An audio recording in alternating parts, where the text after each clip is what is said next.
this is not my normal lighter. This is a wand, which this person made for me, or bought. Denise, she thought it suited me, and every wizard needs it needs a wand. And look, it's like a lady wand. It has like diamonds in it, cool. little cubic zirconia. It's very commanding. I feel like people could get a lot more done if they had a wand every day. I need a wand. To do this, like my friend Lorene at work, to the children. Do it. Do it. Do it. Do it. Open your beer. Edit the television program. Edit. Termites, what a weekend in St. Louis. Oh, my God. It was crazy. So many things. We're going to get to that. Did you have fun? I had a blast. And what was the funniest thing is Metallica was in town on Friday and Sunday. Well, Aerosmith was supposed to have Saturday. This is at the old Edward Jones Dome where the Rams used to play. Because the Blues were in town, too, and the New Jersey Devils were in town, which meant Kate Madigan was in the same hotel I was in. Yes, little assistant general manager of the New Jersey Devils. I'm sorry to break her heart, but the Blues won. Oh. Yeah, 4-1. But so in the same hotel, there's people that are going to Metallica.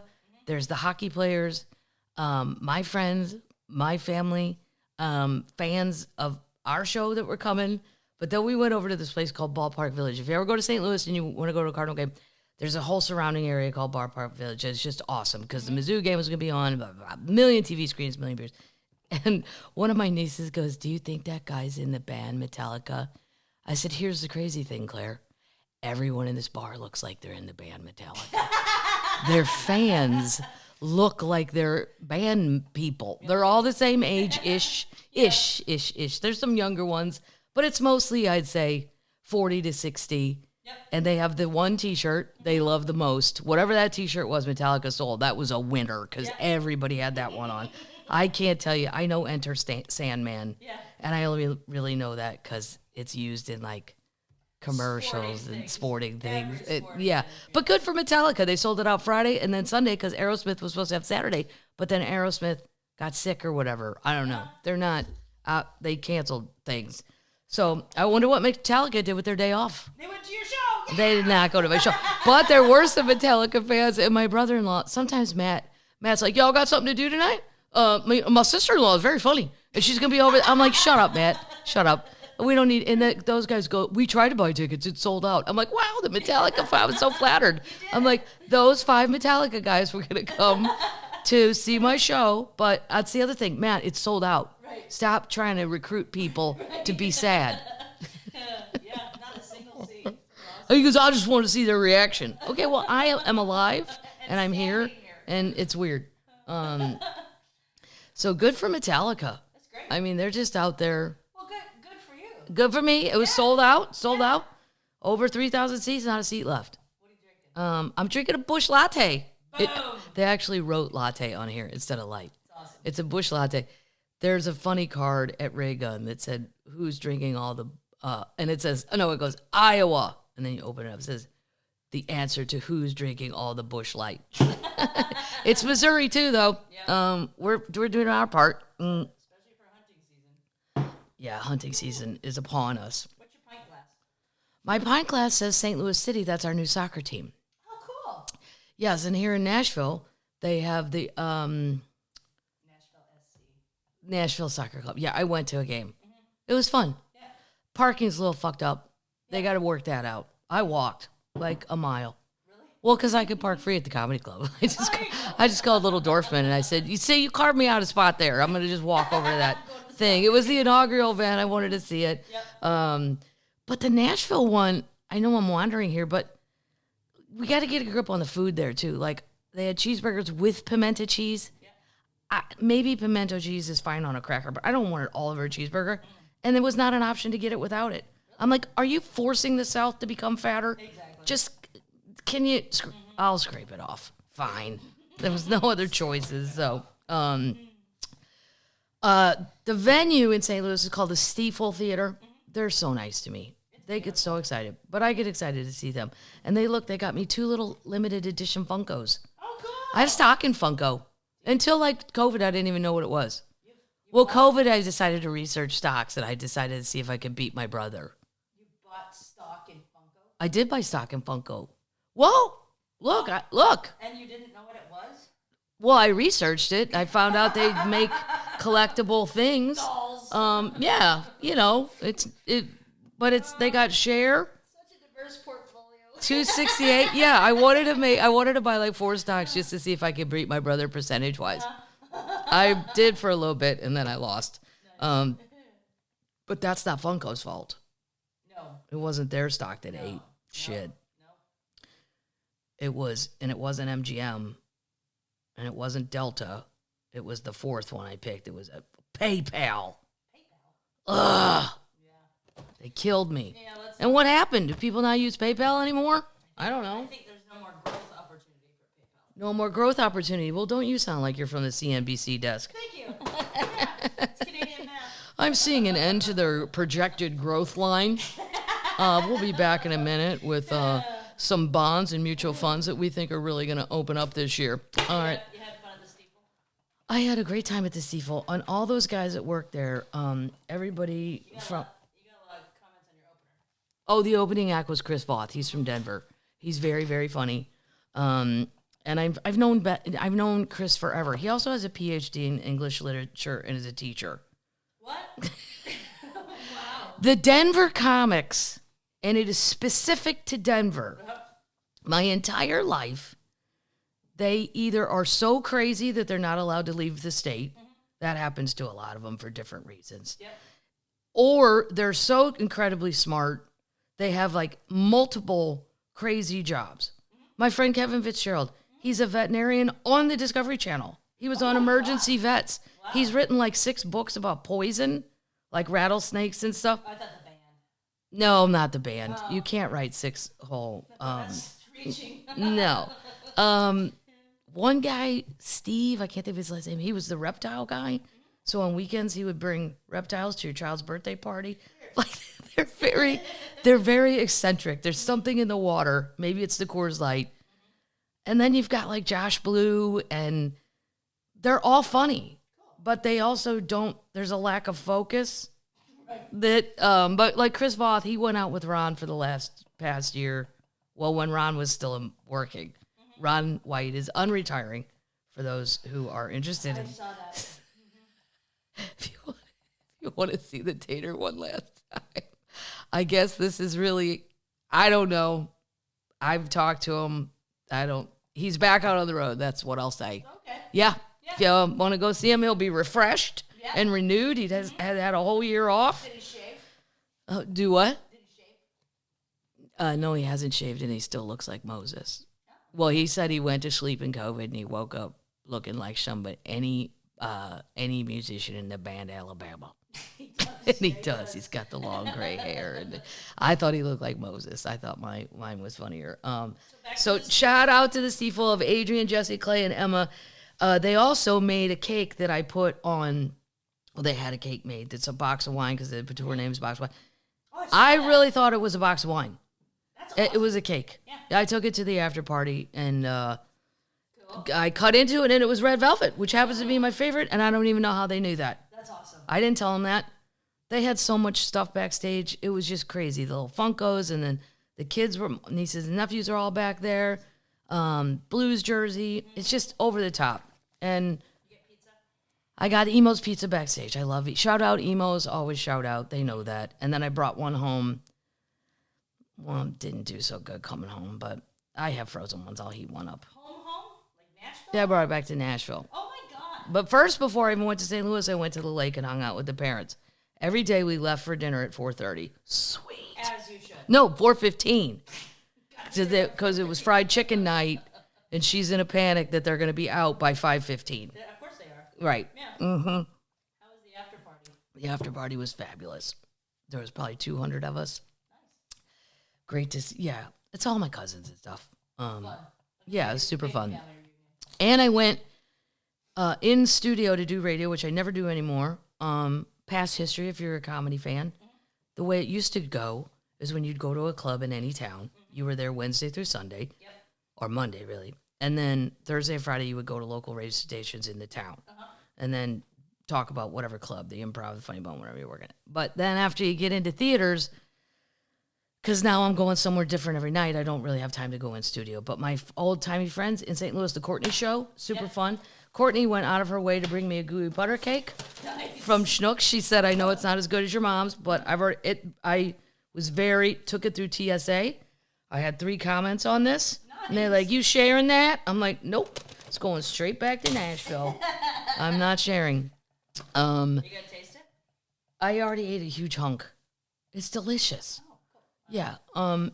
And then I went and did my friend Heidi's radio in the evening at some winery, which was super fun. And then I went to every bar that I love. I went to Tucker's, I went to McGurk's, Ballpark Village. Ballpark Village, when the games are on, it's unstoppable. I mean, I care about college football because of Mizzou. Or because of my friend who passed away, Vic. I care about Auburn, only on his behalf. And anybody who plays Alabama. And anyone who plays Alabama, per what I was told to feel. I was instructed by my friend Vic, and here's your 17 reasons you should hate Alabama. And he was so it was such a speech. He goes, number 1, and then he would go, and there were just a million. I'm like, okay, I'm on board after the 4th one. You don't have to go through all these. I trust you. That's not good. Mizzou's pretty good, too. Do what? Mizzou's pretty good. Mizzou's doing very good. Yeah. And they play Tennessee this weekend. Uh-oh. Yeah, and I'm a bandwagon person because Mizzou sucked for so long. Mm-hmm. How long do you want me to hang on to hope, people? Right. Well, we've turned it around. Great. Also, shout out to Broadway Oyster Bar in St. Louis. I love that place. They have those char-grilled oysters with Parmesan on top. Oh, awesome. Yeah. So, and they always have live music that's great and whatever. Cool. That's enough. I don't need to keep rambling on about St. Louis. Visit St. Louis. Yeah. People should go visit St. Louis. A lot of history. Yeah. The arch has been all redone. You can go up in the arch in like a Jetson pod. It goes versus when I was a kid, they basically put you in a monkey cage and this thing would go and it's pitch black. Wow. It's terrifying. And then you get up to the top of the arch and there's little tiny windows. And we always do the joke. On the one side, you can see rows of burning tires in East St. Louis. And then if you go to the other side, you're like, oh, look. But the old courthouse is very historical. There's a lot of history. If you're a history person, a lot of cool history. Downtown St. Louis, a lot of fun bars. A lot of people were asking about the kids. Well, the kids had a blast. They had a blast. Also, because I stopped and got them crumble cookies, which is a super big treat. Oh, yeah. And then the venue got them donuts. Because when they were like 6, that's all they cared about. Mm-hmm. They would come backstage and go, do you get donuts everywhere you go? Mm-hmm. And I'm like, I do. I demand them. I never get donuts. No, here's what's on my rider. 6 Mick Ultra, 6 Diet Coke, 6 waters. Nice. They always go, is there another page? Nope. How long do you all plan on being here? I plan on coming in, doing a sound check, doing a show, and getting the fuck out of town. I'm not going to, no. People want to know how old they are now because of the car seat joke. Oh, how old the car seat joke people are? The girls are 15. Yeah. And 15. The twins are 15, and he's 13. And they're way taller than me, and he is as tall as me. Jackson's taller than you? Yeah. Wow. Well, actually, probably taller if you look at that picture that I put up. Yeah, they look quite tall. Yeah. All right, so moving on. Thank you, St. Louis, and we're off to Denver this week. There's not a lot of these, so bear with me. We'll get through them. But Becky sent me a left-handed person's notebook, and people just don't understand how wonderful that is. And I know there's a left-handed person website, but I always forget to go to it. And the bottom line is the communist nation of the United States of America made all left-handed people my age conform and adapt. And so we do what we need. We've adjusted to your right-handed world, but it doesn't mean I like it. No. It doesn't mean I have to, and see it says not right. It's hilarious. I don't think a right-handed person would even understand the notebook. It would be, it's too, I love it though. So thank you. And then there was so much stuff from St. Louis. I haven't even had time to sort it all out, but, Beth, this is a good story. And I won't say the last name, but we all joke around in COVID how we didn't do shit, right? Mm-hmm. Well, at least every comedian does. Thanks for many years of laughs, all the way back to Last Comic Standing and the Pubcast. When you started the podcast during COVID, it gave me something to look forward to because things were so mundane. 3 years in, now ex-husband served with divorce papers. Both wanted custody. They were forced to live in the same home for 5 months before they could get a judge during COVID. So you don't even have anywhere to go. So then she started making cakes and cookies and stuff to get to. Now she's happily divorced and has found a wonderful new person. Great. Shares custody of her daughter, and she has an at-home bakery. Now, see, that's a good COVID story. And this croissant came in that. It's nice to read. Somebody did something productive. All right. Chocolate croissant is really good. Nice. And there's cookies in there for my dad. Cool. Yeah. Nice. I'm in on the shit list for now. That's very good. Way to go, Becky. good for you for having to do War of the Roses. Right. You're basically living the movie War of the Roses. And then you're like, you know what? I want to make some cookies. I'm gonna be a baker. Yeah, I'm going to do that. Tracy brought me these notebooks. Look, these. I don't even know how people make this stuff. It says, holy shit, they found it. Cool.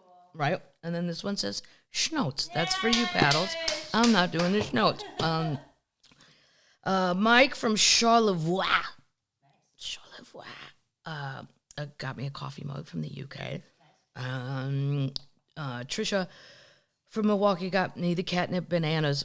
And I threw there's this rainbow banana. Is that what was going on with when you got here with baby cat? Oh my God. She's high as a kite. Yeah. She loves the banana. She's running in circles. There's going to be a video on baby cat because she scared the shit out of me because I got home and she was not here. Very unlike her. Yeah. And then the next morning, I mean, I was everywhere screaming, baby cat, baby cat. She just doesn't run away. It's not, well, I think the guys were doing some work on the house and they left the crawl space door open instead of latching it shut. I think the wind blew it open. All of a sudden, I hear her meowing, and I know it's her. But then Kato walked up. I'm like, are you ventriloquist my ass? Like, are you the one doing that without opening your mouth? I'm just, meow, meow. And I'm like, no, I know their cries. They're very different. Chapo's is like, meow, because he's a boy. It's really deep and gruff, like an old smoker. And Kato's is so light you barely hear. It's just very delicate. And baby cat's is more like, meow, meow, meow, meow. Well, I knew it was her. She had gone in the crawl space. I guess the door blew open and then blew shut. And she was trapped down there like a prisoner. She had both paws on the thing. Oh, it was horrifying. And I thought, what if I hadn't, like, I don't know. I don't even like to think. It was terrible. 48 hours. 48. Well, it wasn't even that long, but. Yolanda sent a Notre Dame prayer card. You can't have enough of those in your wallet, especially when you're gambling. No. Carol, birthday cards from her and her Westies, Annie and Poppy. Oh, yeah. The Cat magazine, the National Geographic one. Yeah, it's downstairs in my pile to go on the road. Jen sent me a great Loch Ness Monster t-shirt. I have to watch it first, but and then I got more baby cat stickers. Oh, fun. People have learned how to make these stickers. That's from Liz. Jessica and Sarah sent me their wedding invitation. Unfortunately, I will not be able to attend, but I will make some sort of little care package for that. That's fun. Yep. And Jolene and Ed brought Haribo bears and stuff. So thank you to everybody where I got all this stuff. Some of it was from the post office box. I'm in a lot of trouble for not going up there quite often enough. Girl, you got so much shit back here. Where you been? We can't keep all this shit, dude, that long. You got to make it at least once every 2 weeks. I'm like, I'm trying. Sorry. I'm trying. Do you want to go hang out with the aging parents? And I'll make sure I'm at the post office. How about that? All right, let's move on to this whole episode 157. Yeah. Queen news. Okay. We're very busy with Queen news. We're going to put this right here. By the way, we're going to vote next week on Queen. We need a new queen. There have been some suggestions, but not anything that's tripped my trigger yet. No, Reba and Kelly Clarkson are winning. Reba and Kelly? Kelly Clarkson. Well, Kelly was very nice when I went on her show. And she does do a lot of things. Yeah. Reba seems to like Reba enough for Reba. I mean, I don't know that Reba needs any more praise. And that Oklahoma accent will just tear at you after a while. I watched some of that. I don't even understand that show. I watched some. It was just on, and it was a knockout round, and I don't know. I think Winona's a mega mentor. Yeah, she got nominated too. Winona might be in the mix just because she does do a lot. She's in the news frequently enough. I don't know. Clark wants Harry Styles. A guy, I'm open to a guy. He could be a king or a queen. Maybe we think guys. Okay. Baby Anita's back out on the road. She had a flu bug or something. She was tweeting about it. And then I made sure I texted to make sure she was all right. And she's fine and dandy. So if you have Anita, don't you worry about it. She'll be back out on the road. Tanya, now you guys will hear this and this will be over, but you can go online and find it at the CMAs. She will be performing at the CMAs. So will my friend Jelly Roll. Yay! Very proud to be a friend of Jelly Rolls. There was a big doings last night. Little Dwarf was going and Jelly Roll was performing at it. I was too tired. Yeah. I'm like, could Jelly Roll come out here? Can he come over and just do something on the deck with the cats and me? He might. Well, I went golfing with Little Dwarf, and then he was going to go down there, and I'm like, nah, I'm going home. Stevie, Queen Stevie, was at the Hall of Fame with Sheryl Crow. I'm not going to comment on that. I'm just going to say, good for Stevie for showing up. She went to Cleveland in between gigs, because then she was in Detroit. Welcome. That's why. Whenever the cats come in, I like to do this, my Stevie impression. All three of them will come in the morning looking for a treat, and I just go, welcome. Let's get this party started. Welcome. Anyway, the biggest news, though, Queen News, who's always making news. Baby Dolly. Well, they have some exhibit in Nashville, all of her outfits, and a youngster on Twitter said he could give me a tour. So I want to do that. I haven't responded to that kid yet because I've been swamped, but I'm going to. But more than that, Dolly's new resort opened in Sevierville / Gatlinburg, but it's called HeartSong, and so she already has a hotel there called Dreamland. That's where you can stay the night in her old tour bus if you want. It's off to the side of the hotel. That's not really a resort though. That's more like a hotel, more adult. The resort, I'm going to tell you about it because Dolly went down there and she sang her song, HeartSong, to open it. I've seen the big sign, but it's always been under construction. I didn't know when it was going to open. Well, I'm going to tell you all about it because I've talked on this podcast before. Gatlinburg is a great place to go as a little family vacation.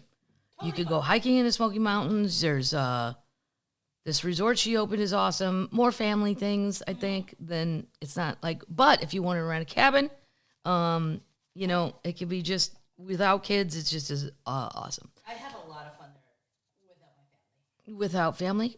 Yeah. Yeah. It's also non-family. Crowds of people gather. Blah, blah, blah. So it was packed. She went to open the place. Her longstanding business partner with the family entertainment, this is all about Gatlinburg, has a direct economic impact of $1.8 billion. What? The hotel she just opened is going to employ 400 people. Oh my God. Yeah, it's a 302 room called the HeartSong Lodge and Resort. It's grand opening Friday, and Parton came out to launch the property, Dolly style, with some snappy jokes and a few minutes of singing and strumming verses from her 1994 HeartSong. Pay tribute to her rural Tennessee roots that the rustic lodge draws on. Wow. And then there's a bunch of quotes from her. It's a high-fashion rustic lodge. Ooh. Yeah.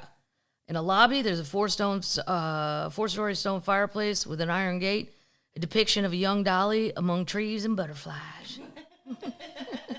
It's got 2 pools, indoor and outdoor, a 2-story event center. Cool. What are we going to do in there? Comedy, maybe? Yeah. Peak season rates start at $319. That's peak season, though. Yeah. That's fine. There's plenty of stuff for the kids to do. Sounds like a family hoop-de-ha, but I mean, it's just amazing. I don't know how a person does all this all day. I know she gets up early, but come on. Like 4 or something. 3 or 4 in the morning. Crazy. Yeah. 3, she's still working on more stuff down there, too.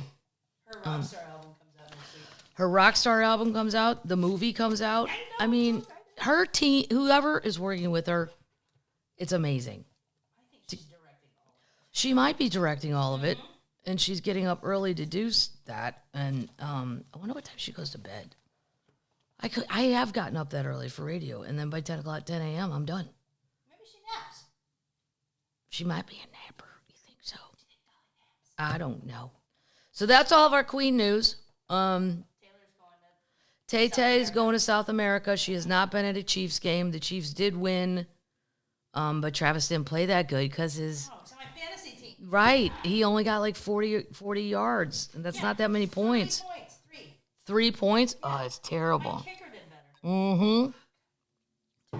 My fantasy football is doing great, just in case anybody cared. I know. Well, not in the expensive league, but in the children's league. Just destroying hopes and dreams. And then in the Lewis Black League, as I call it, the Lou Drew League, I'm fine. I'm in second or third. Nice. All right. So, what are we watching? That beer is empty. We'll go to this beer. Okay, I love The Gilded Age. Yeah. Although episode 2 I thought was kind of slow. Feels like a premise setup episode where we don't really filler, but it's still good. And then I haven't really had time to watch it a lot because just of traveling and stuff, but and being with the old folks. On Netflix, I think it was. I don't even know what possessed me to turn it on. It's Naiad, about that swimmer lady, Diana Naiad, and Annette Bening plays. She's a lady who tried to swim from Cuba to Florida. Yeah. She tried 5 times. 5? And she finally makes it, but she's like a crazy person. Like she seems like a spectrum, not crazy, but like spectrum-y, socially inappropriate. But you like her, like you want. And Jodie Foster plays the coach. The coached her the whole time. Yep. But I mean, I don't know when I say crazy, like she's got jellyfish bites all over her face, and she's like, I want to keep going. Oh my God, no, get out. Sharks are coming. It was the strangest movie, but it was awesome. And I remember the lady trying it in 2013. So that was only 10 years ago. Yeah. And she didn't really have any money, no spot. She had trouble getting sponsors. And then some youngster set up that was going to try it. And she was like 64 and lost her fucking mind and went, that is my swim and I'm going to do it again. And I was like, oh my God, let the youngster do it. Like, no. Annette Bening is hilarious by accident. She's a good actress. It was great. Yeah, Jodie Foster plays what you should be playing for that part. Just a rah-rah, let's go get them kind of coach. Swim. Well, not even, I don't even know what you would call that. It's not a swim coach because she knows how to swim. Right. It's how to stay alive. She's her Personal personal motivator. motivator? Yeah. I guess. So if you're looking for something off the beaten path, that was definitely worth the hour 30 minutes. And then we're moving on to what? Update! Little Mark Zuckerberg. And I'm being polite today because other days I've called you something else. Meta CEO Mark Zuckerberg underwent surgery on Friday after experiencing a knee injury during martial arts training. The tech billionaire shared the news in an Instagram. He tore his ACL while training for an MMA fight. What are you doing? Exactly. You are not meant for MMA. No. No, leave that to other people. Mm-hmm. He was training for a competitive MMA fight earlier, but now it's delayed a bit. He's still, maybe while he's recovering, he can wear his stupid goggles and see what's wrong with them. You can go into your other universes, and then when you lay there, Mark, I'm going to bring you the rip-off goggles my nephew has and show you why nobody wants to spend $1,500 on your goggles, because these are just as fine. So positive. Yeah. Remember he was going to do Elon Musk in a cage fight. Elon Musk will never do that. I think Zuckerberg is weird enough to do it. Yep. And if I had to bet, I would bet on him. True. Elon's too flabby. Agreed. Yeah, he's not doing the work. Flabby. He's not flabby. He's just he's shape. Well, this is what I mean. He's not in shape. He's soft. I'm soft. It's not whatever. I mean, then there was that picture where he got fat, and his dad publicly yelled at him and said it was disgusting. Right, and then he did go and lose weight. I don't know how he did it, but he did it. Good for you. Update. WeWork. I love it. No. File for bankruptcy. WeWork. No. This is my proof. Do not, along with Sam Bankman-Fried and Elizabeth Holmes, do not trust a barefooted CEO that's using acronyms to speak. FYI, blah, blah, blah. What was his name? I can't think. The WeWork guy. I hate. Huh? Adam. Yeah, Adam. Fucky fuck. Adam fucky fuck. And he ran away with all the money. Mm-hmm. And then people go, how is that legal? Because he just walked up to somebody and said, can I have money? And they gave him money without signing paperwork or anything. Adam Newman. WeWork is filing for bankruptcy. Yeah, because guess what? I don't need a fake office. It never existed. It didn't exist. Right. It never existed. It was a bullshit premise, and it's all part of the new age. We're not going to do shit like our parents did. And I agree with that. We don't have to go to some horrible office 50 hours a week, 8:30 to 5:30. There's ways to adjust all that. But this, I mean, if I would have walked into one of their parties, like on a Thursday, and I would have went, okay, this is a great place to party. Is this a business place? No. Right. No. And he walked away with all that money. Shares of the flexible workspace provider fell 32% in extended trading after the Wall Street Journal reported the news that they're filing for bankruptcy. They have fallen roughly 96% this year. Yeah. Now, well, look at the size of these buildings. I mean, I don't know. Young people, old people sure as shit aren't going to know what any of this is. No. And then young people, do you need to go meet me at WeWork, a fake white? Just meet me at Starbucks. That's what Starbucks and I'm the old person going, I'm fine with that. Mm-hmm. Or I'd rather meet me at a bar. Yeah, if you're going to pretend like your fake workplace is a bar, right. Why aren't we just going to a bar? And then cut the bullshit that you're actually a company. Right. Yeah, just meet me at Sam's or Papa Chubby's. The best bars. Come by boat. That's even better. Meet me at Papa Chubby's, Lake of the Ozarks. God, I took my dad to physical therapy at the Lake Hospital, and they do a wonderful job. Mm-hmm. But this is when you're in the Ozarks, so in the waiting room, some of the stories. Younger man, probably late 30s. We struck up a conversation about Aaron Rodgers. Well, he did. And my dad was getting in on it. And the guy goes, yeah, it's not the same. He's got to realize he's getting old. Because I think he said 37. And he goes, let me tell you what. When I punch my truck, it hurts now. What? When I was a young man and I'd get mad and punch my truck, didn't even affect my hand.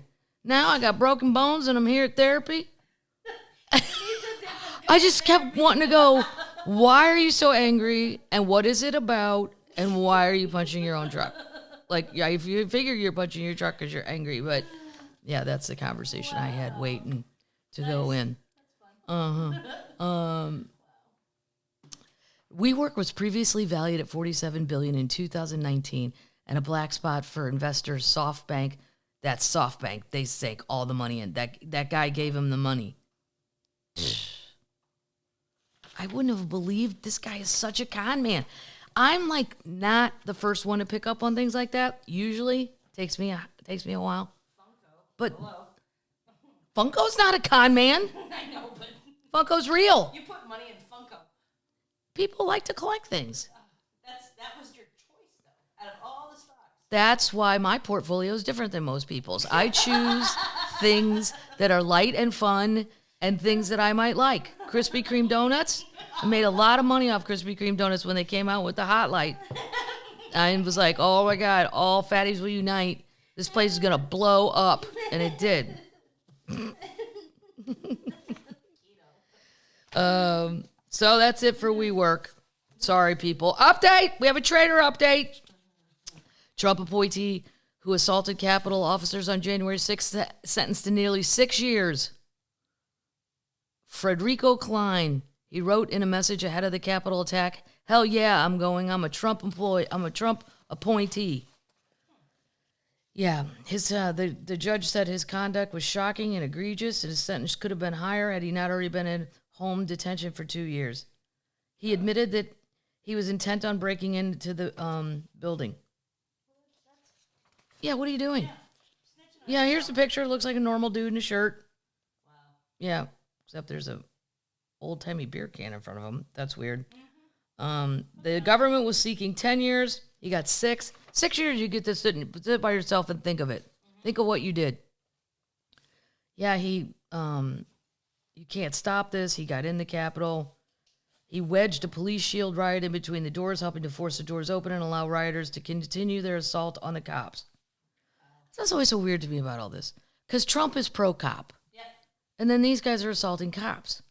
Exactly. And you're a Trump person. Right. What are you doing? Uh-huh. Your guy said, no, we're pro guys in blue. Men and women in blue. Yeah, so they're still trickling in. Yeah. As the family goes on trial in New York, Ivanka is testifying today. I'm sure it'll be very quiet. She answers questions very quietly. How about the shit about her nanny? Well, she said she couldn't come up to testify because it was midweek and her kids are in school. Lady, courts don't work on weekends. Don't you watch Law and Order like the rest of us? They always say, well, we'll wait till Monday to see about this. Right. We don't have you can't. That is a level of entitled. Forget about politics. Of just a level of blind, entitled bullshit that you think court. And we're acting like you don't have nannies. I mean, we're going to do that premise. Like you're my sister who has to drive to Elias High School. You are not my sister. And then, well, if I'm not there at 3 o'clock, who's going to pick him up? Blah, what about Buster, the dog? I mean, my sister actually has responsibilities. And then I got to take Buster to get a haircut. He's so hot. He's in Australia. Update. Sam Bankman-Fried. Another con man. Guilty. So but this made me laugh. Okay. It's the tragically millennial vocabulary of the Sam Bankman-Fried trial. Now, by the way, they said he could be up to a sentence to 115 years. My guess, my odds board says 25. Okay. That's what I think he'll get. Mm-hmm. It's one thing to type the word YOLO jokingly on Beyonce's internet. I didn't even know what that meant. What does that mean? YOLO. Yeah, no, what's Beyonce's internet? I don't know. I don't know what YOLO was either. I had to look it up. I know that. You only live once. Yeah. That's what it means. Yeah. I thought it meant living your best life. And then I did all those first letters and I was like, no, I'm not even close. There's no B in it. LYBL would be mine. Libel. Libel. Christian Drapey, a former Alameda software engineer, was put in the position of explaining YOLO, you only live once, as well as a phrase, a YOLO thing, to anyone who might be unfamiliar. He was testifying about a recording on an Alameda all-hands meeting in which Caroline Ellison, that's the girlfriend, confessed to taking FTX customer funds. Drapey said, I'm sure it wasn't like a YOLO thing. Like they're typing corporate emails. If I took a job at a place where this was in a corporate email, I'd leave. Because I know you don't have human resources. No. And then if you don't have that, you're not a real company. No. Like I'm not a real company. I have a company and I sign my tax forms as a CEO, but I don't have any employees except myself. I'm sitting right here. Well, you're not really an employee, technically. Because we don't get paid for this. There's no money coming here. The Christmas party. There's wonderful croissants coming. And a fun notebook. I should talk to you about all that. I would quit. so the YOLO thing, I get what it means. It means like a throwaway, like you only live once. Just go ahead and do it. There's a column called idiosyncratic P&L stuff. Huh. I don't profit and loss, P&L statements. Yeah. It's just the whole. These are corporate emails. Wow. The word stuff is used 24 times in a memo alone. There's, quote, trading stuff, dev stuff. I don't know what that means. Business develop. Oh, and BD, business development stuff. Oh, boy. Right. The writers among us will remember the use of I did a thing when people were promoting their work. Thing is frequently used by millennials in telling ways. Sure, it's not as jarring as, say, doggo, but once you realize how frequently it's used, you can't unsee it. There are fewer of these in Ellison's memo. 4 uses of thing and 6 uses of things besides the thing. Well, I would leave this. And then they use emojis like sad faces. What are you doing? This is a corporate email. I mean, I do not want to be a serious person. No. But if you have a serious company, you kind of have to act like that to an extent. A friend of mine works at a, I won't say where, but there's corporate emails flying around. And when the youngsters get hired, like, so if there's an email chain and then it says confirmed, that should be the end of the email chain. Right. But they just write back, fuck yeah, awesome. Like, there's executive producers on that email. Oh like you, God. and then they say who they'd like to see on shows. Like, why don't you book my friend so-and-so? Like, what? You can't, well, you can do it, I guess. I mean, that's funny to me, but these are like It's like a text. these are concerning when there's millions and millions of other people's money. Yeah. Here's what, this is a conversation. Nasheed Singh wrote, continuing so far at about 120 million an hour. What is that referring to? Ellison, that's the girlfriend. He is saying that they were continued withdrawals about 120 million worth in the past hour. The lawyer, you wrote back with a sad face. Why did you write a sad face? She wrote, I mean, I was terrified. That's what I've been worried about for the past several months, and it was finally happening. I thought at that point about everything about FTX and Alameda was going to come out. Oh my God. Yeah, you know, I hate to say trust a person in a suit and tie more, but this whole hoodie thing, if you're barefoot in a hoodie, I'm running away from you as fast as I can. That's all I know for sure. I might be in a hoodie, but I have shoes on. Right. Yeah. Update. This is a good one. Okay. Okay, remember the lady on the flight that my friend Carrot Top was on where she went crazy? A pretty young woman, Tiffany Gomas. She called that guy a reptile and said everybody needs to get off the plane and he's an alien and you're all going to die. Well, she's finally sharing her details of her American Airlines meltdown and admits that she hoped the viral Delta diarrhea video would distract her from her own in-flight incident. It was not my best moment. Okay, you know what? Sometimes I hang up from customer service when I'm speaking to another nation and I don't understand the accent so well. And there have been times, I will admit, that I have gotten too mad and said I can't understand you or whatever at customer service after pushing 18 buttons and holding for hours.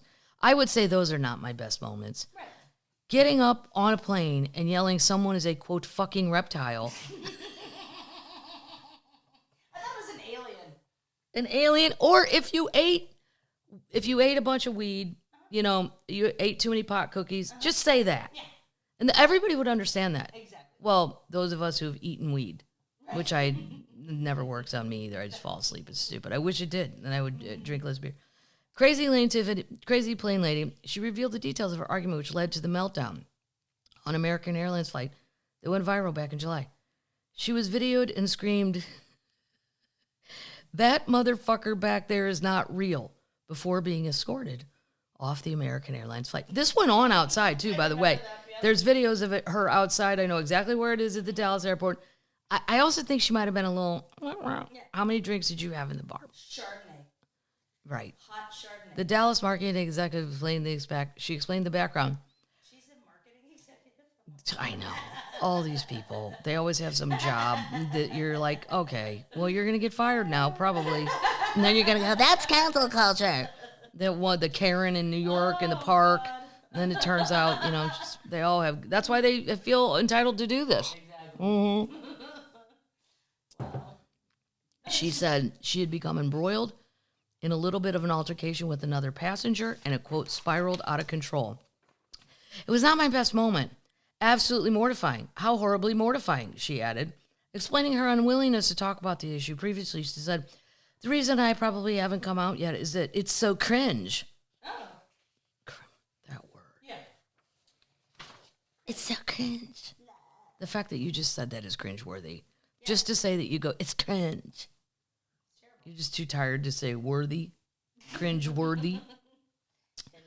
When asked about the now infamous words, which viewers said suggested she'd seen a ghost or an alien, she simply said, I literally did not see anything. It was an expression of speech. What?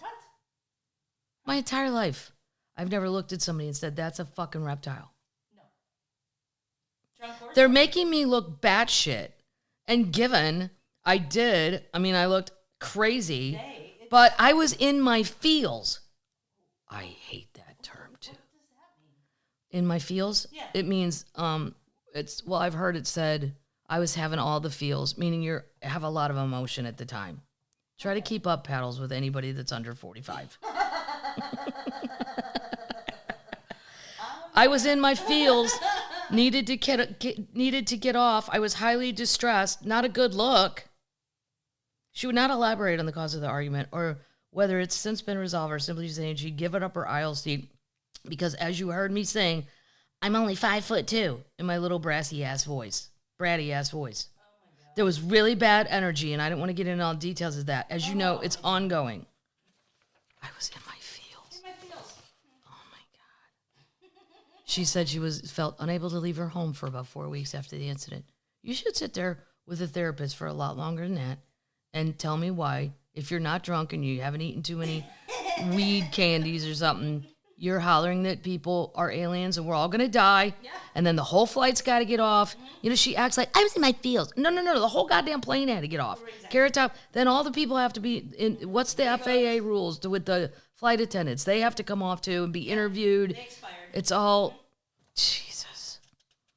There's no playbook to going viral. I'm just a normal person, contrary to what people think. And after all this went viral, my life did change. Yeah. You have live as if there's a camera on all the time. What's that one poster you see? Dance as if no one is watching. Live as if everyone is watching. How about that? Live as if everyone's recording. She's learning to have a sense of humor. Wow. For the longest time, I couldn't laugh. It is funny now that time has passed. No, it's not funny. You know who wasn't funny too that day? Carrot Top. Right. Who had to get off the plane. Boom, boom, boom. Delayed, misconnections. Oh. I like how she says, due to the statements that the flight attendant said they felt the aircraft needed to be rescreened. Yeah, I would too. Yeah. She says, you're all going to die? Right. Well, I'm not really comfortable anymore. No. Unless she said I ate too many pot cookies. Exactly. They had to do a full rescreening of the aircraft. She attempted to get back through TSA several times after being removed. Lady, just say you were drunk or whatever. Mm-hmm. You'd be better off just saying I was hammered. Exactly. I don't know. People understand that. They took her back to a terminal where she was waiting for an Uber. She was issued a ticket for criminal trespass notice, but refused to sign it. She was never arrested. What? Here's some more white privilege coming at you. Wow. Right. You're getting tickets. You're like, yeah, I'm not going to do that. Yeah. I don't accept. Reject.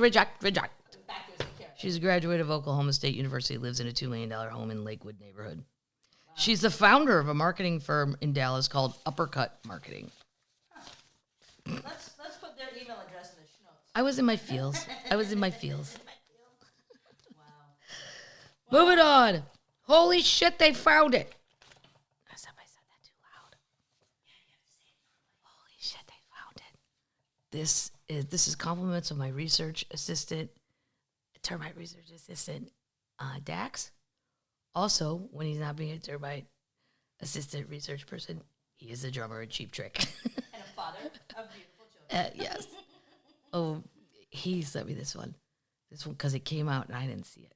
San Jose shipwreck to be dubbed the Holy Grail to be exhumed off of Colombia with $20 billion in sunken treasure in it. Yep. 200 tons of gold, silver, and emeralds. I want to see the emeralds.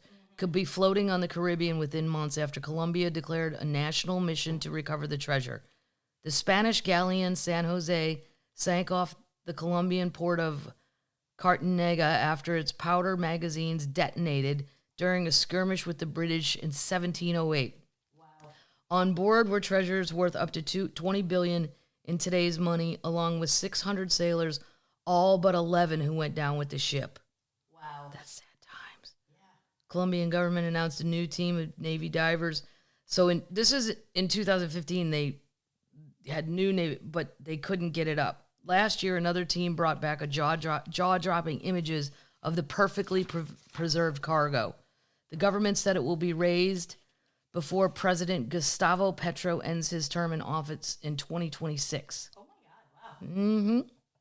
There's going to be an almighty fight over who owns the wreck. A U.S. firm claiming it found the boat, and they're claiming they found it and demanding half the loot. Also laying claims are the Spanish government and an indigenous group. Wow, that's a lot of fighting. Well, it was owned by the Spanish crown. Yep. I don't know. Finders, keepers? Why don't we split it 3 ways? Exactly. Spain, the people who found it, and then the Colombian government. Well, 4 ways. The indigenous people, they should get everything back. Yeah. Yep. A lot going on. They have gold coins. Yeah, then it just gets into the fighting about who owns it. But I want to see the emeralds. Those would be pretty. And then can you get in trouble for going diving around there and maybe one fell off? Stop. Maybe I could get a wetsuit. I would pay to watch. No, I don't dive like that. I only snorkel. And I've even stopped that. No shopping at all. Holy shit, they found it. An endangered bison spotted for the first time in decades. I love it when they all say an animal doesn't exist. A big one. And then they take a picture of it and go, oh shit, man, we thought that thing died out. Died out! Well, there has to be at least 2. A wildlife sanctuary in Thailand captured a sighting of a rare bison for the first time in 37 years. Wow. Video footage recorded in the early days of October at the such and such wildlife sanctuary captured an endangered bison roaming in the dark hours. The bison, known as Basquiat locally, had been endangered for decades. The sighting, which confirmed the president of the bison in the sanctuary, reignited hopes that a small group of bison might be living at the sanctuary. Well, yeah, he's not alone. No. How would he? No. They're going to have a lot of cameras out there. I just like it. It's a Basquiat, that's what they call it. It's a crazy looking thing, but I'm not sure how it looks different than a lot of other bison I've seen. But how many have I really seen, Kathleen? Just out west, in the American West, in Canada.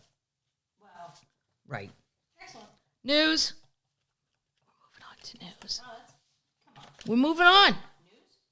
Yeah. This is awesome. This is so great.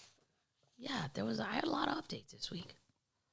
Michelangelo's secret drawing room in Florence opens to the public for the first time. No.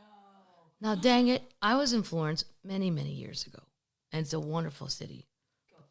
I didn't even know this existed, more or less. After nearly 5 decades since its initial discovery, these little pigs have been keeping us quiet for 50 years. The room believed to have served as Michelangelo's refuge from political enemies in 1530 is now open to the public. The compact space, measuring 10 meters in length, 3 meters in width, and reaching a height of 2.5. No, I can't read that. Anyway, it's a very narrow, like hallway type thing. It became a canvas for the artist who sketched dozens of drawings for the walls. For the first time ever, the unique space will be accessible to the public from November 15th to March 30th, 2024, and can be reached through the new sacristy with the Medici Chapels Museum in Florence. That's cool. You can tell it's totally his drawings, unless it could be a student, I guess. But the story of his secret room. Great. Yeah. In November 1975, Paolo del Pogato, The then director of the Museum of Medici Chapels was hired to conduct cleaning experiments in a narrow passage below the new sacristy. This was part of a preliminary inspection to find a suitable area for creating a new museum exit. Instead of finding a new passageway, they found his room. Oh, wow. The small chamber served as a charcoal storage between space until 1955. Afterward, it was left unused, sealed, and forgotten about for decades beneath the trap door hidden beneath a stack of wardrobes, furniture, and furnishings. During these wall tests, there were discovered under layers of plasters a series of drawings depicting various figures. These were traced and charred with wooden sticks, often overlapping in various sizes. Most of these drawings were attributed to Michelangelo. Can you imagine you open some trap door under a nightstand and you go down there and you're like, oh my God. Oh. His theory was that Michelangelo sought refuge in this room when Giovanni Battista he was hiding from the Pope. The Pope was angry with those popes were always crazy back then. Yeah. The Pope was angry because Michelangelo, during the period when the Medici family was exiled from the city, had worked as a fortification supervisor for the... Always mad because he's working for this family he kicked out. Oh. Yeah. So they look like every Michelangelo drawing I've ever seen. Wow. So you'll have to call. We'll put it in the show notes if you happen to be going to Florence. The secret room would be accessible exclusively by reservation. The maximum of 4 people accompanied by a group up to a limit of 100 people a week. It'll be open Mondays through Saturdays. Maximum stay in the room is 15 minutes. Oh, I was wondering if they limit Yeah, people. you can't. Yeah. You have to go down a narrow staircase, so unfortunately it's not accessible to disabled people. So there you go. You want to go? I would totally go. I think it'd be great. It would be amazing. Yeah. But a lot of people skip Florence and go to Rome or... Florence is beautiful. It's beautiful. Mm-hmm. And it's not as crowded as Rome. Rome's so crowded. Mm-hmm. Yeah, Rome's overly crowded, but still cool. Do you have some money sitting around, people? Now, this is something I might spend my money on when we're talking about crazy auction shit. But I wouldn't have this kind of money to spend this on this. Do you have $600,000, Battles? Not on me. Would you like to own Andy Warhol's watch? Yes. I kind of would too. Yeah. Because it's actually kind of unisex. The picture, it looks like a Shinola from Detroit. Cool. It could be a man or a woman's. In addition to being a trailblazing artist, Andy Warhol is one of history's most prolific shoppers. He bought so much shit in one of his places in New York, he had to just move. What? Yeah, it's in the documentary. It just got too cluttered, but he didn't want to throw anything out. Like, he had hoarder tendencies. Expensive ones. Yes, very, but he had the money. In 1988, the year after his death, Sotheby's needed a 10-day sale to dispense with all of his belongings, which included enormous quantities of potteries, textiles, and over 175 prized cookie jars. Cookie jars? He liked it's in the museum. I saw he those. liked cookie Yeah. jars. But he also amassed a massive cachet of watches, 313 of which came up for sale in 1998. Wow. He was an avid collector, piling up Fred Flintstone and Judy Jetson watches, as well as rare Rolexes and Patek. Philippe. I don't know fancy watches. No. One of his most impressive ones, though, is coming up for auction. In December, Christie's auction house will put his Warhol, his Patek, I don't know how I say it, Philippe, even without, it's very complicated. A watch that tracks the correct day, date, month until the year 2010. I don't know how to say it. They think they can get $600,000, but I thought these watches were all like $250 anyway, right? Patek Philippe. Okay, now we've all learned something, termites. Yeah. His previous watch sold for the same kind, $101,000. The biggest prize so far was a pink Rolex that sold for 471,000 Swiss francs. it's quite simple. I like the simplicity of it. Well, we'll see. That'll be an update. How much does it get? I bet somebody will totally pay $600,000 for that. But then the thing is, I'd want to wear it. Well, And then I'd end up spilling something on it or, not good things. Speaking of art, I have 2 Basquiat things. yay! Yes. A long unseen Basquiat self-portrait going up at Sotheby's. And it is awesome. And they're setting it at $60 million. Wow. Yeah. That's great. It's awesome.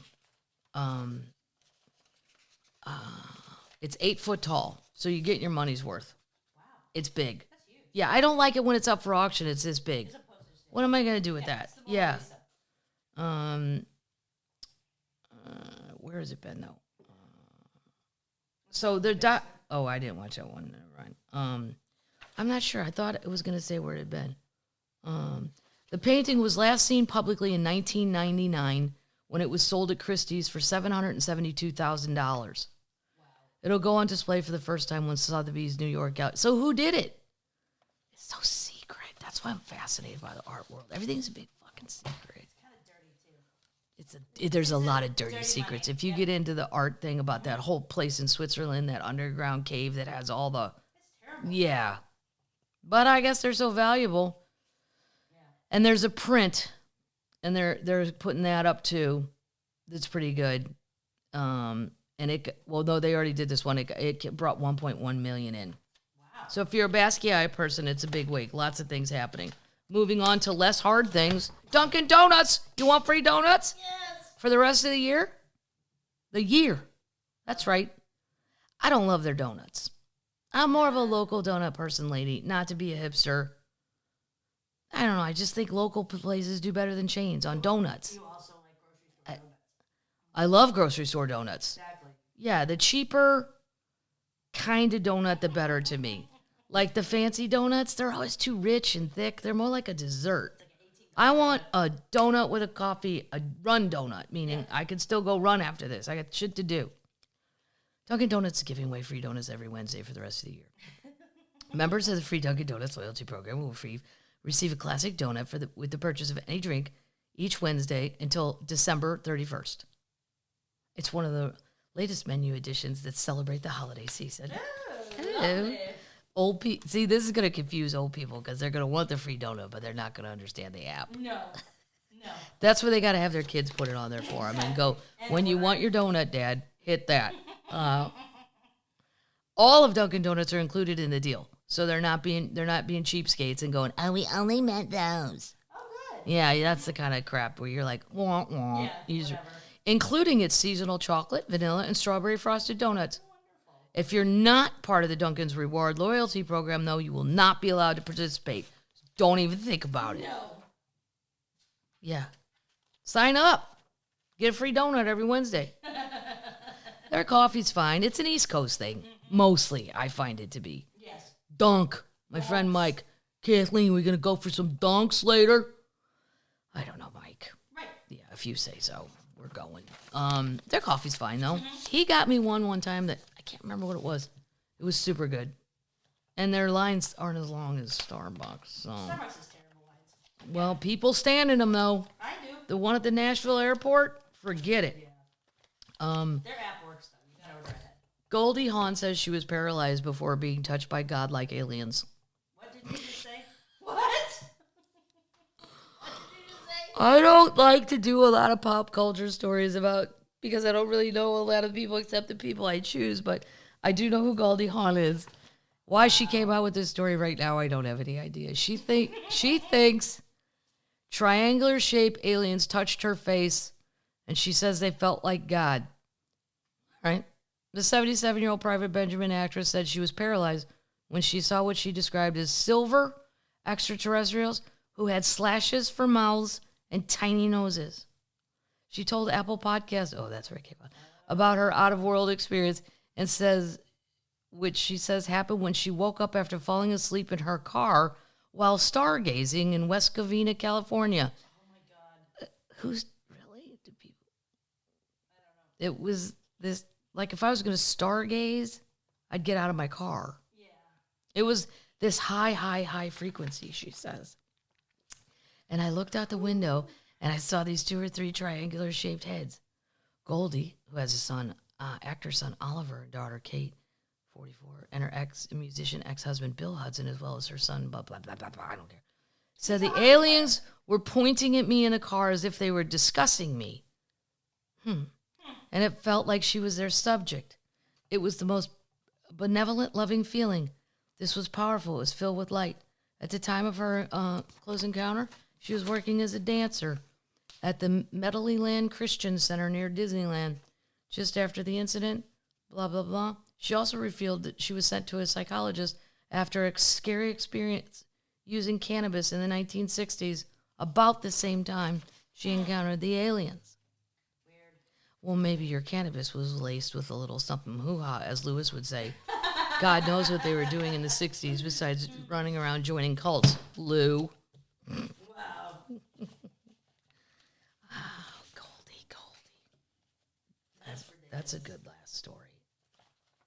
Goldie? No. I got to. This is crazy. People are just fucknut bananas sometimes. An arrogant passenger runs on tarmac to be let on the plane after showing up late, forcing the pilot to kill the engine. Wow. I know. First of all, I'm like, what country is this happening in? Because you shouldn't be allowed to have an airport. No. Shocking footage shows the passenger sprinting towards the aircraft and shouting up at the pilot before she was arrested on Wednesday. What did you just Hold on.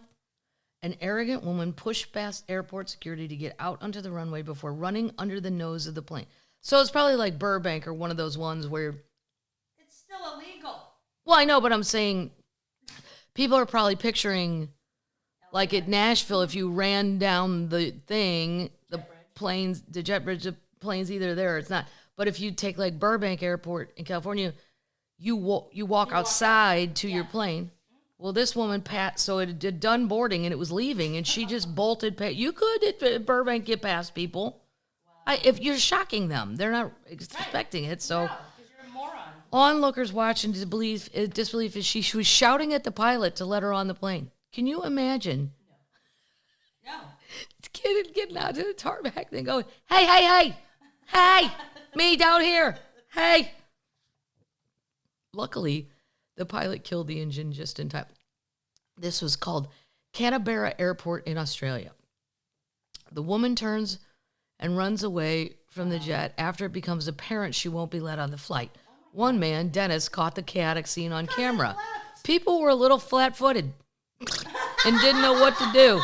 Exactly. You catch them by surprise. Nobody ever does that. No. Wow. That we were thinking, is somebody going to stop her? She's trying to yell at the pilot, trying to get his attention. She was jumping up and down. It was bizarre. He described the arrogant behavior in a post on social media. A lady who had missed her flight clearly thought she could still catch it. She ran past the staff at the door, ran down on the tarmac, and ran up to the plane. Luckily, the pilot was warned or spotted her and killed the engine. It was bound for Adelaide, and they arrested her about 7:30 p.m. Wow. They've opened an investigation. I mean, to think that would work. That's my favorite part. Wow. Well, shit, I'll just run out there and wave. And then you think they're going to undo the thing and go, oh, shit, sorry, Sharon. Well, I know, traffic was horrible. I know. I know what it's like. You lost your keys and you can't get out of the house. I know. Come on, you're good. Don't worry about it.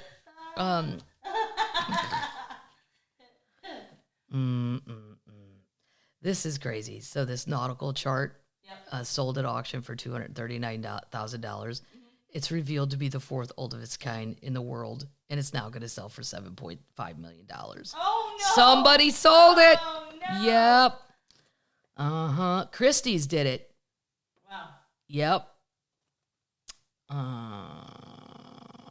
It's a map of the waterways of the Mediterranean and Europe. They said it was an unusual map and gave it $100,000 to $100,000 estimate. Then it sold for that, and then they proved that there's only 4 left.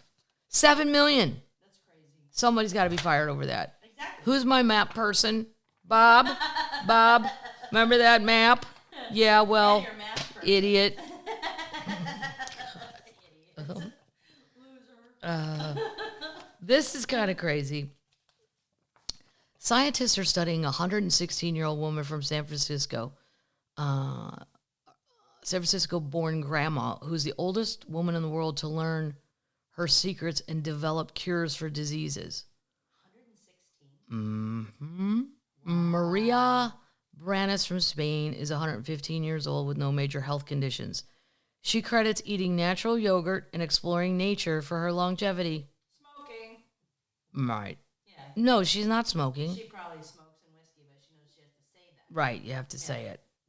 She has no health issues other than hearing and mobility issues. The super grandmother who regularly updates her followers. Oh, we've talked about this lady. She lives in Spain, but she was born in San Francisco. Right. She regularly tweets. She survived the Spanish Civil War and the deadly earthquake in the U.S. and a major fire. Wow. She advises anyone on living a long life to cut out toxic people and avoid excess. Excellent. Okay? Yeah. That's She's easy. a therapist. That's easy enough to do. Good life coach things. So far, nobody's going, oh. Because usually they go, now don't drink. Oh, okay. Mm-hmm. She has 0 cardiovascular problems, no memory issues. She can recount stories from age 4 as if they happened yesterday. They've taken DNA samples, including saliva, blood, and urine. She lives in northern Spain. She's completely lucid. She remembers with impressive clarity episodes from long ago. Cool. She has no diseases that most old people have. 116. She returned to Spain as a child. She's always eaten a little, but she eats everything, and I've never followed any regime. I've not suffered from any illness or been through an operating room. Never been in an operating room. Wow. Yeah. Here's her. She previously tweeted, "Here's the secrets to a good life. Order. Nah. Boo. Tranquility. Fine. Good connection with family and friends. Fine. Contact with nature. Fine. Emotional stability. Fine. Lots of positivity and away from toxic people. She also believes it comes down to genes and luck. Yeah, well, there's that. Yeah. There you go. It's clear that there's a genetic component because there are several members of her in her family who are 90 years old. Wow. That's why Louis Black is going to live forever. He is. Yeah. He'll be a deity. She has a daughter who's 90 and a son who died in an accident when he was 77. Can you imagine a 9-year-old daughter? No. Say I got to get my kid over here to drive me to the grocery store, and a 90-year-old rocks up. Oh my God! Driving at night. All right, termites. We are going to leave you with that little story on how to live your life. That was nice. I've got a lot of things coming up. Taylor quote. Oh yeah, I got to do my. No, I finished the whole show with that. These are just The entire show. Oh, I'm sorry. the entire show, Paddles. Okay. Play along to our format. We're formatted. You have so much This doesn't shit look on it. organized, but it's very organized. No, it's not. I work hard on organization. We talked about merch. Merch. A holiday long sleeve shirt. It's super fun. Yeah. Is available tomorrow. Thursday. Yeah, right, because this goes out. Yeah. 3:00.